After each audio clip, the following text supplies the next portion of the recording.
Olá, estudante. Eu sou a professora Ana Calassi Albanati e nesse vídeo nós vamos falar sobre educação para a criatividade, completando aí, né, o estudo da disciplina de metodologia e prática de ensino da arte.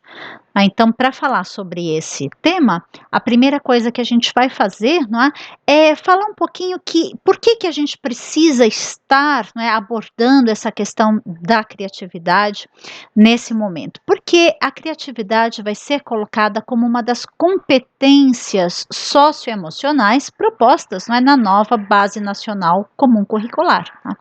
Então, essas características, não é, ligadas aí às competências socioemocionais, elas propõem o desenvolvimento do aluno como um cidadão completo, tá?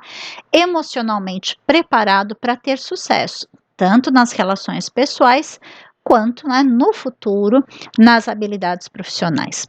Claro que a gente sabe que, né, essa conversa que a gente está tendo aqui, ela pensa a questão da educação, né, a partir de uma ideia de uma educação plena, de uma educação que está buscando desenvolver, não é, alguém que tem todas as suas potencialidades estimuladas, não é? E a criatividade está dentro dessas potencialidades. E ainda mais quando a gente está falando de arte, não é?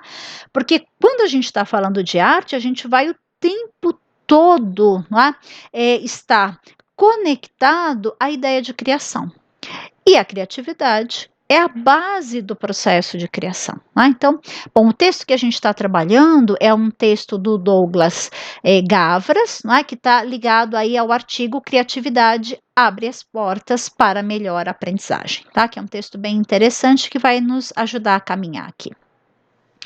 Bom, aqui a gente vai partir então para um outro texto da Ângela Vieira Vidal, onde ela, ao abordar o desenvolvimento da criatividade, né, nos alunos de artes visuais, e esse é um texto de uma educadora portuguesa, né, ela fez uma pesquisa a partir de jovens em Portugal, ela coloca para nós a questão assim, que a criatividade é tida como uma das habilidades mais necessárias para o desenvolvimento futuro das sociedades. Quer dizer, quando a gente pensa para onde a nossa sociedade está caminhando, a criatividade, por que ela é tão necessária? A gente está vivendo num mundo que cada vez mais determinadas áreas da produção e do trabalho estão sendo mecanizadas, que já é um processo, né, que vem desde aí, a gente poderia retomar desde o século XIX, e agora, né, através, por exemplo, da inteligência artificial, né, coisas que a gente jamais imaginou que pudessem colocar, né, uma máquina, um computador, né, no lugar do ser humano,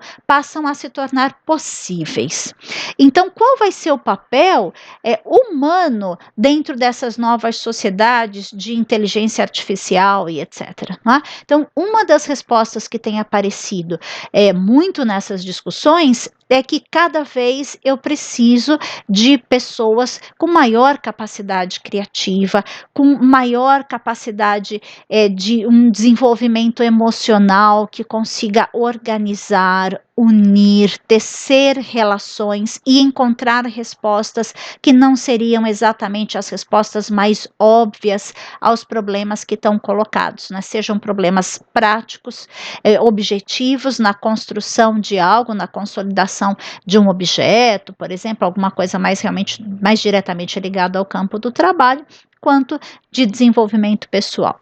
Então, aí a Vidal apresenta uma síntese, né, inicialmente de 3 abordagens que vão prevalecer ao longo do tempo quando a gente fala de estudo da criatividade. A gente vai conhecer aqui quais seriam, né, essas 3 abordagens. Bom, primeiro ela coloca que desde a pré-história até a Idade Média, havia uma ideia de que a criatividade era um processo um pouco misterioso, né, sobrenatural, e um presente dos deuses, né, ou de Deus, dependendo aí de qual é a visão religiosa, para o homem, né? Então não era algo que pertencesse ao próprio homem ou que dependesse, não é, de uma estimulação desse sujeito, desse humano, não é? Dependia, na verdade, de uma dádiva divina.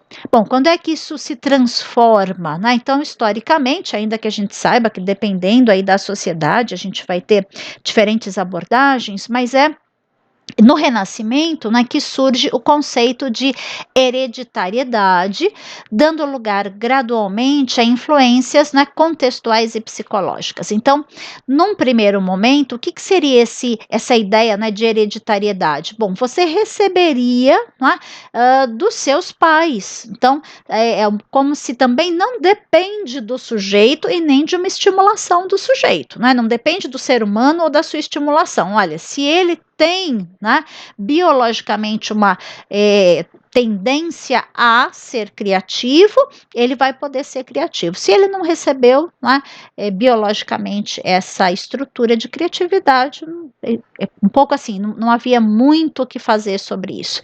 Mas gradualmente a gente vai tendo outras respostas para essa questão, né, de onde vem a criatividade, como ela se organiza em cada um de nós, que vão chamar para questões contextuais. O que significa isso?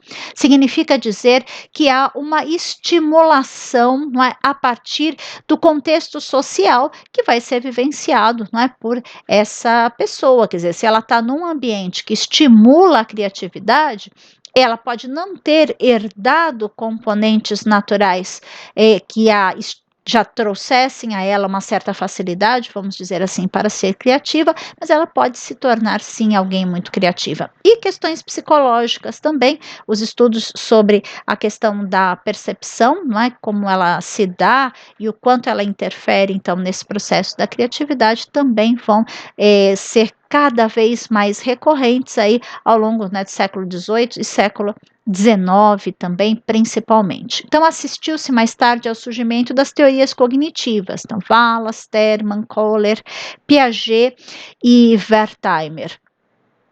E teorias da personalidade, né, que é Freud, Jung, Adler, Hank Rogers, Mackinon, Baron, Rowe, Helson e Maslow. E há pesquisas ao nível do estudo do cérebro, né, de Penfield e Sperry. Bom, a gente vai ter hoje em dia, não é, a neurociência também, né, que vai estar bastante preocupada em tentar, inclusive, né, mapear quais as áreas do cérebro, por exemplo, que entram em atividade no momento em que nós somos colocados diante de um desafio criativo e que tem nos ajudado também a entender mais esse processo. Bom, atualmente a pesquisa da criatividade guia-se, né, por um modelo biopsicossocial, fruto da interação, então, entre forças biológicas, psicológicas e sociais, tornando-a mais complexa e também mais satisfatória. Quer dizer, então não são apenas questões, né, herdadas ou não da família, então aspectos biológicos, não são apenas aspectos psicológicos e nem apenas aspectos sociais. A complexidade da criatividade, ela é sentida, não é? Porque a gente percebe que a criatividade é o resultado, não é, de um conjunto de interações e não de apenas uma área específica que poderia incidir sobre a nossa experiência. Bom, dando sequência aqui, a gente vai ver uma outra citação agora dos dois autores aqui, que é Kanda e Batista, que num artigo bem interessante, quer dizer, qual o lugar da arte no currículo escolar, vão trazer também, ao fazer esse questionamento, essa problemática da criatividade e do processo de criação como algo que está no centro, né, dessa questão. Bom, o processo de criação não é um privilégio de artistas, e sim um conhecer e um fazer inerente à condição humana, mas que precisa ser estimulado, trabalhado e ressignificado em contextos sociais e educacionais. Né? Então, aí a gente já sente para onde está caminhando, né, essa discussão, que é se eu tenho, né, a necessidade de que, mesmo que eu tenha um componente biológico, isso passe, né, por toda uma estimulação social, a educação tem um papel fundamental nessa estimulação e, por sua vez, a arte dentro da educação ainda mais. Assim, a criatividade não está restrita à criação de obras artísticas, de forma alguma. A criatividade pode ser uma resposta que você dá a um desafio culinário, a um desafio científico, a um desafio na organização da sua casa, não é? A criatividade é uma ação de encontrar respostas que não são aquelas que estão lá imediatamente à vista, que não são aquelas que estão já dadas para uma determinada situação e que nos fazem rever e reencontrar, não é? Toda uma série de proposições, de questões e de respostas para os mais vários campos do viver.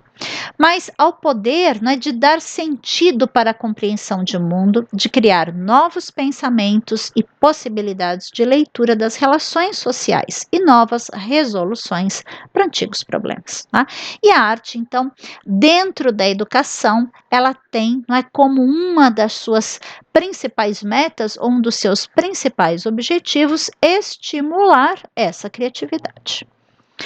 Bom, o ato criador, ele se faz pelas ações de compreender, relacionar, configurar, significar, entre outras, né, que estimulam, interrelacionam, constituem, ordem novos aspectos e respostas a velhas perguntas. Né? Essa condição criativa é a base do desenvolvimento humano. Bom, então, se são essas, entre outras, né, ações, experiências que nos levam a desenvolver um processo mais criativo, uma forma mais criativa de ver e de viver, a gente já entende também, não é, que a arte ela vai precisar estimular o quê? Ela precisa estimular esses processos, né? Processos de compreensão, processos de estabelecer relação, de reconfigurar, né? De dar significado, de interrelacionar, né? De urdir, quer dizer, a urdidura é aquela trama, não é? Por exemplo, que a gente vê o que o tear faz, não é? Então, urdir é criar essa trama, não é? É relacionar de maneira a dar um sentido que a arte precisa proporcionar.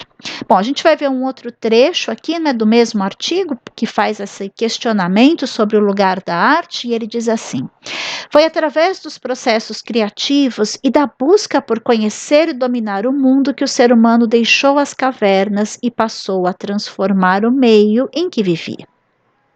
Então a gente percebe, né, que coloca assim como condição de quem nós somos. Nós somos o que somos, porque em algum momento a nossa capacidade criativa ela se configura, ela é estimulada e ela passa a se desenvolver, não é, com muita força. Com a capacidade de ler o que estava à sua volta e, sobretudo, de planejar um futuro diferente, relacionando com suas experiências já vividas no passado, nossos ancestrais foram construindo o que somos hoje. O grande instrumento desenvolvido pelo ser humano para o exercício da criatividade é a linguagem. Né? Então aí a gente percebe que a gente está chegando cada vez mais perto da questão de um fazer poético, artístico, com base na linguagem, e o quanto ele é fundamental, não porque ele é esse momento de distração, não é, dentro da educação, porque ele vai dar esse momento mais leve, como a gente costuma ouvir muito, né, o momento da aula de arte é um momento mais leve, é um momento de distração. Não, quer dizer, existem processos, né, de conhecimento, de formação de relações cognitivas, psicológicas e afetivas que estão sendo forjados, né, estimulados no momento de usar a linguagem para fazer arte, de forma criativa, que compõem, né, toda uma relação. Ser criativo, né, aprender a ser criativo ou ser estimulado a ser mais criativo, vai fazer com que esse jovem, nos mais diferentes campos da sua experiência, né, na vida, ele possa encontrar novas respostas para velhas perguntas. Então, seguindo aqui, quais são os objetivos, então, da gente fazer, né, da gente tentar estruturar uma aula mais criativa? O que que a gente quer com isso? Tá? A gente quer oportunizar ao aluno chances de levantar questões, tá? De propor interpretações alternativas, que não são as que já estão colocadas. Tá? A gente quer que esses jovens tenham a oportunidade de avaliar criticamente os fatos, conceitos, princípios e ideias. Então, como é que a aula tem que ser? Como é que eu, enquanto educador, vou organizar essa aula para que ela possa oportunizar isso? Tá? Então, o que que eu quero também? Eu quero dar tempo para o aluno elaborar as suas ideias. Pois uma ideia criativa não ocorre, né, imediata e espontaneamente. Essa ideia de que o sujeito é, né, espontaneamente criativo. Não, eu preciso, né, gradualmente ir estimulando. Então, como é que eu vou organizar a minha aula? Por exemplo, se eu estou fazendo uma leitura de imagem, como é que eu organizo essa minha leitura para que, ao invés de já dar as respostas, não é, eu crie essa expectativa, oportunize, né? Então, eu tenho que levantar questões e dar um tempo para que esses estudantes pensem respostas para além daquelas que eu poderia dar a eles. Criar um ambiente de socialização da produção do conhecimento, né? Então, aquilo que se produz, é preciso que cada um tenha oportunidade de olhar para a sua própria produção, de olhar para a produção do outro e tentar dar um sentido para isso. Nesse processo, a gente está urdindo, né? Pensando de novo nessa ideia da trama, a gente está urdindo essa capacidade, né, de novas respostas, de respostas que não são as óbvias. Tá? Eu também quero estimular no aluno a habilidade de explorar consequências para acontecimentos imaginários ou outros já ocorridos no passado. Então, eu quero que ele possa pensar, quer dizer, olha, por que em um determinado momento o expressionismo passa a deformar a figura humana?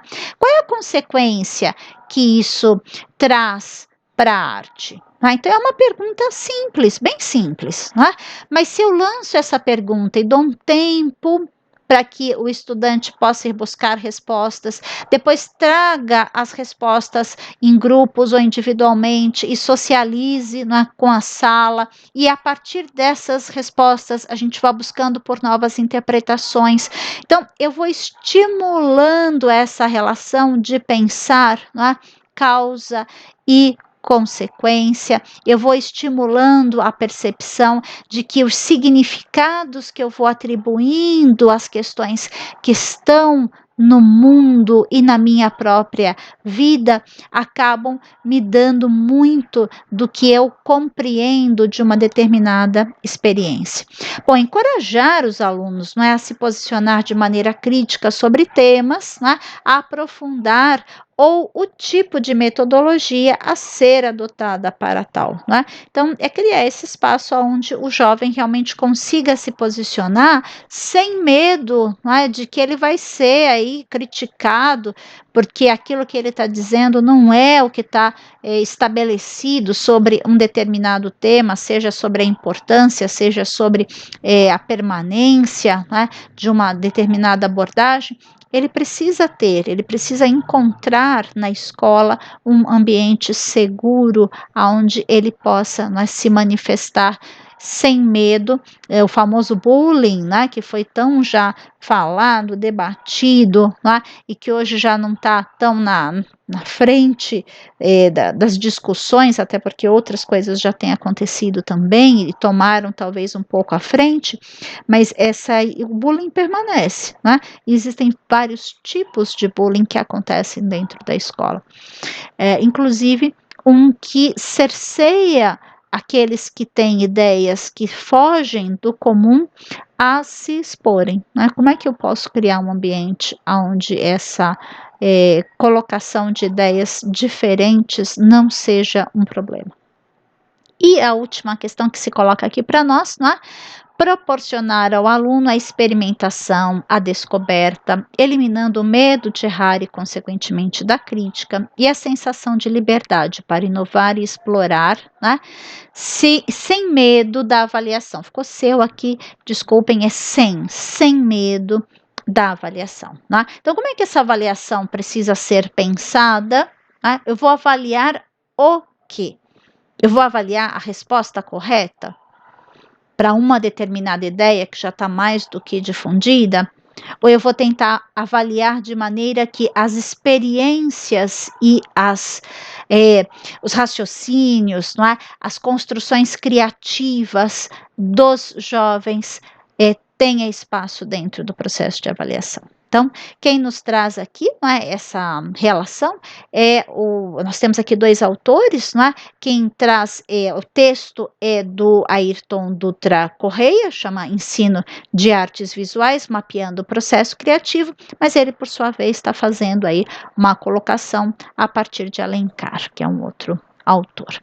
Bom, dando sequência aqui, a gente já está se encaminhando para o final desse assunto, né? Nesse contexto, as atividades não podem ser meramente reprodutoras de imagens, conceitos ou habilidades apresentadas aos estudantes como modelos, né, de arte, de obra-prima, de expressão genuína, que são ideias que ainda hoje, apesar de toda a nossa luta, de tudo que a gente já caminhou, ainda estão muito presentes no ensino de arte, né?